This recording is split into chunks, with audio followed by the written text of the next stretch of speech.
Trauma and spiritual awakening go hand in hand. Trauma can act as a catalyst, a pointer, and a profound teacher. It's like you have to feel bad enough or dissatisfied enough to be motivated enough to look within, to discover who you truly are, and to heal your emotional wounds.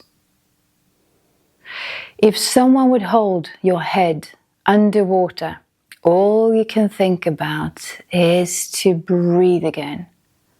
Your whole attention goes to that.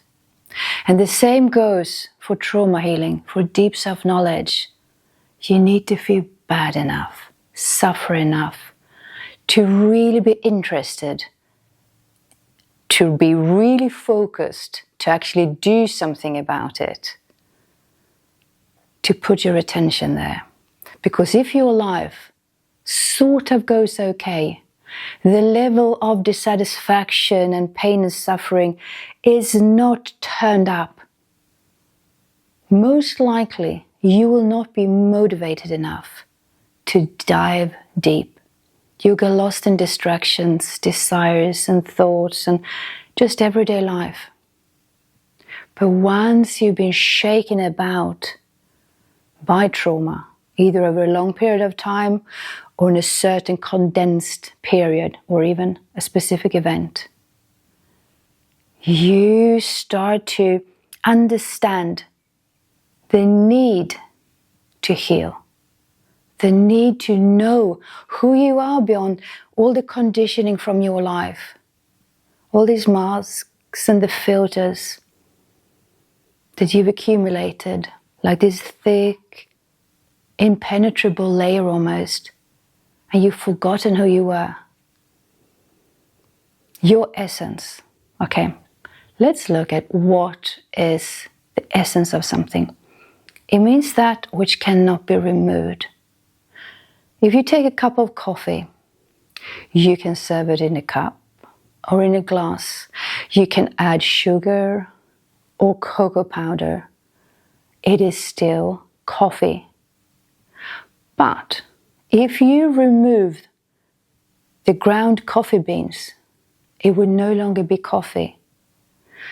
So what can you remove from your idea of who you are? And if you've done this work, this inquiry, you know already that you can remove just about everything. Some years ago when I hit rock bottom, and I thought that I had done that already quite a few times in my life. I thought that the dark night of the soul can't just keep repeating itself, but I've experienced it a few times. And the most recent time, it was the strongest. Everything that I loved, cared for, people, home, belongings, but also my security, identity, and dreams were all stripped away from me. And I was left with what? I started to think that, wait a minute, if all these things that I had associated with, identified with, were no longer, then who remained? And I started to get really curious about discovering, getting to know what is always present. Yes, in my life I've had many spiritual awakenings. In my most profound moments, periods of that grace, blessing of experiencing the nothingness, the oneness of being completely dissolved into everything and nothing, of that complete and utter love. There's no thought. There's not even any type of sensation of even a body. everything was me. From the air and the earth, and there was absolutely no separation, and even almost like to locate the body was hard. Not even hard, it was just not even relevant. And I had this idea, the sort of enlightenment was that, like living like that all the time, in that sort of blissed out, extremely expansive space, which works well for people living in a cave, in a monastery, and silent, still meditation. But it's hard to function like that in life if you want to interact with people. I'm not an enlightened master. I'm not a spiritual guru. But I want to share something that I feel might help some of you, specifically you who have hit rock bottom, that suffer from trauma, have been in an abusive relationship. You feel lost. You are not broken. You have not hit the end of the road. You are not the trauma. It can be healed and it can be used to dive within and really discover your essence. It's almost like when we are the happiest and when we feel the worst. It's like our whole egoic sort of structure, all these layers of programming and filters, they get cracks in them or they get thinner so they can sense a divine nature. We can sense there is something more than all this external identification, programming, conditioning from the very beginning of this lifetime, maybe even longer. I want to show you that it is possible, right in the middle of the storm, to find that peace. It is not just a lofty idea, it is fully possible to experience that right where you are. You do not need to achieve something, to go on a whole journey, to change, to be someone else. But right here and right now, you can get to know yourself, your essence, who you really are. And yes, for some of us, we need to go around and do all that searching.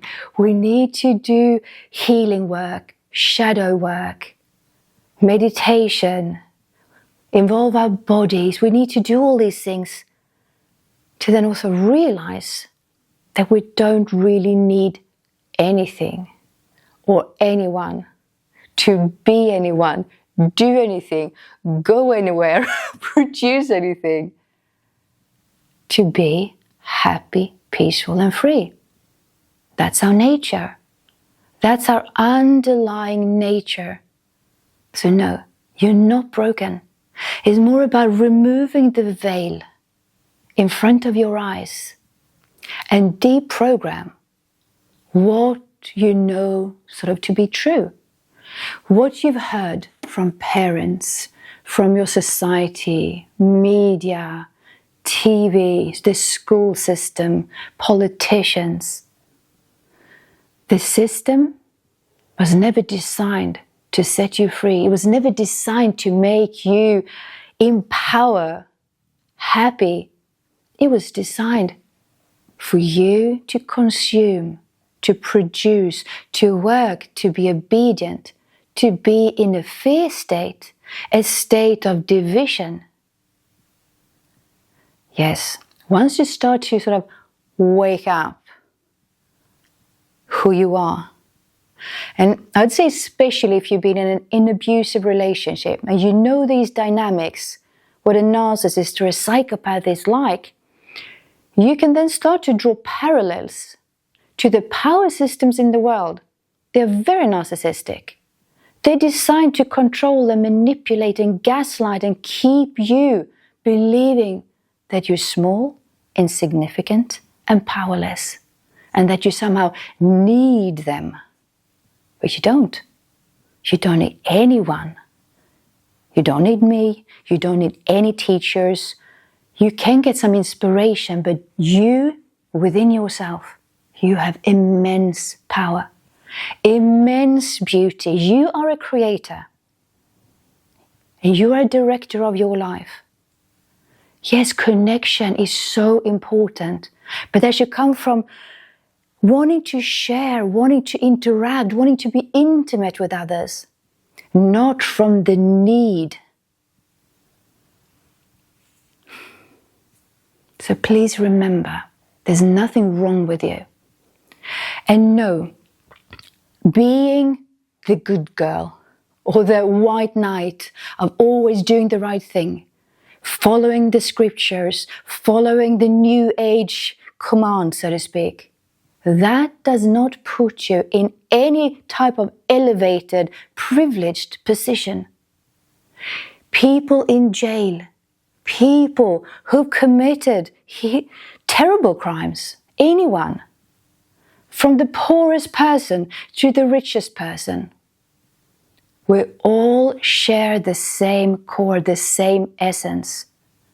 Some people, of course, they live with a much thicker layer around them that's become so thick and so impenetrable that no light shines out from them. You just feel like darkness, like psychopaths.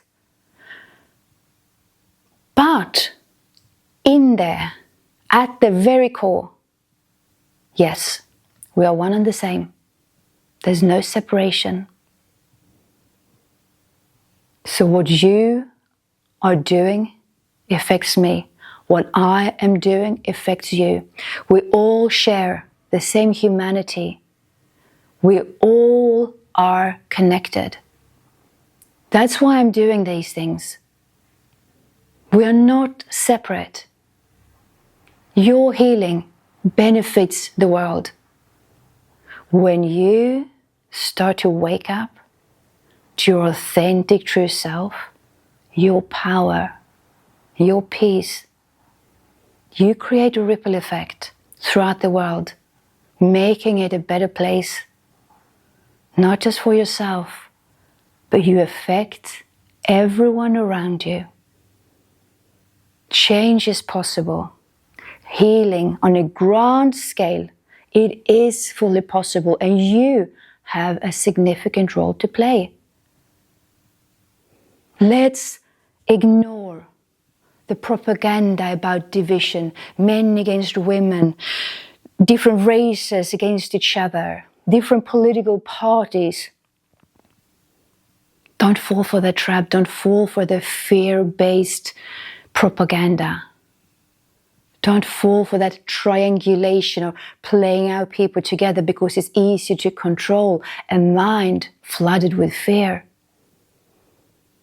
This is a reminder that you are perfect the way you are, with your flaws and all. And you're immensely beautiful and powerful. And within you, you have all the answers you need. This is learning to listen to your heart, to your intuition, your gut feeling, your body, and not focus so much on the mind. Lots of love. Thank you so much for watching. And thank you for really being curious about self-knowledge, about trauma healing, about making a positive change. You make a huge difference in the world. Thank you.